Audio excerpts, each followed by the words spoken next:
லக்ஷ்மீ நிருசிம்மம் சரணம் பிரபத்யே. உங்கள் அனைவருக்கும் கோடான கோடி நமஸ்காரங்கள்.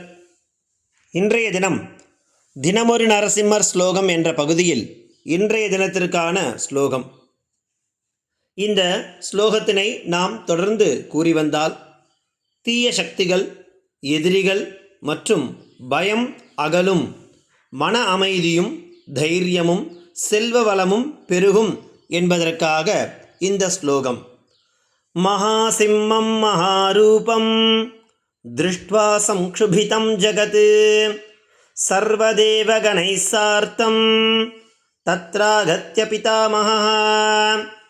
மகாசிம்மம் மகாரூபம் திருஷ்ட்வா சம்க்ஷுபிதம் ஜகத் சர்வதேவ கணைः சார்த்தம் தத்ராகத்ய பிதாமஹः. மாலோல விலாசம் கற்போம் கற்பிப்போம். தன்யவாதாः.